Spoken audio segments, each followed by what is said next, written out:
So I'm reading Just Being Audrey.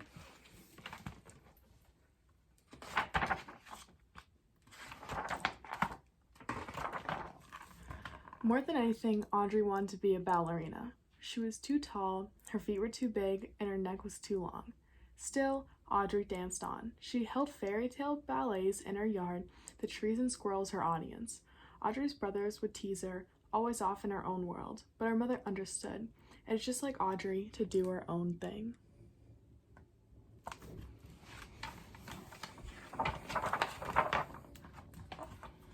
Audrey struggled with an endpoint, dancing on her toes, but she loved a challenge, so she practiced more than all day the other ballerinas in the class. Some of the girls laughed at Audrey, saying her teeth were crooked and her eyes seemed too big for her head. Audrey knew she looked different, but it didn't matter much to her. She wanted only one thing, to be the prima ballerina of all of Europe. Her mother reminded her that there are more important things than fame. Others matter more than you, dear. She said, you must always be kind.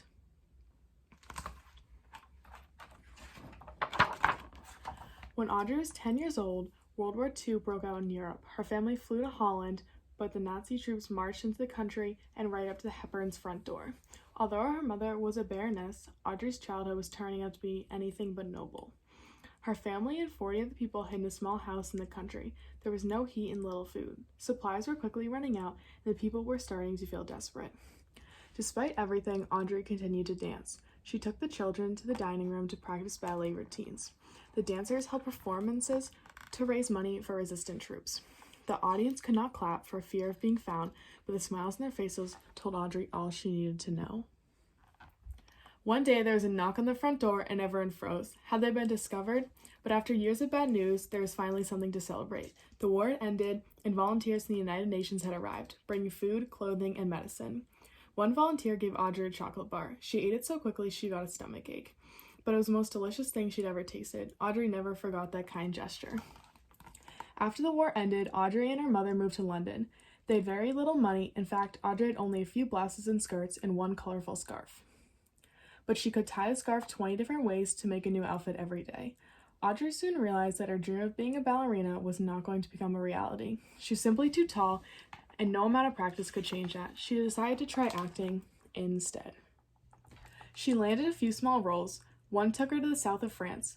Colette, the famous French writer, spotted Audrey. She needed an actress for the lead role in her play, Gigi, that was opening on Broadway in New York City. It is my Gigi, Colette announced. Surely Colette was mistaken. Audrey had no acting experience. She has that certain something. With that, Audrey's on her way to Broadway. New York was very different from the countryside, but Audrey rehearsed so much she hardly noticed. To make up for her inexperience, she worked harder than anyone else. While Audrey was performing on Broadway, the movie director, William Wyler, was looking for a fresh face for his new Hollywood film. When he saw Audrey, he knew he found it. In the movie Roman Holiday, Audrey plays Princess Anne, who falls in love with a journalist. By the time the movie came out, everyone had fallen in love with Audrey. She even won an Oscar for her performance. Audrey went on to star in some of Hollywood's biggest movies, including Funny Face, Sabrina, and My Fair Lady. From a party girl in Breakfast at Tiffany's to a nun in The Nun Story, Audrey took roles that challenged her and she made them her own. Audrey often played characters who went through some kind of transformation, both inside and out. But in real life, Audrey had always known just who she was and where she had come from. Audrey had become more than just an actress. She was an inspiration. While most Hollywood starlets were curvy and wore glamorous outfits, Audrey would only be herself. She was slender, she wore her hair short, and her clothes were simple and elegant. It was such a different style that it got its own name, the Audrey look. And the very thing that made her appear awkward as a child, they were precisely the thing that made her beautiful as an adult.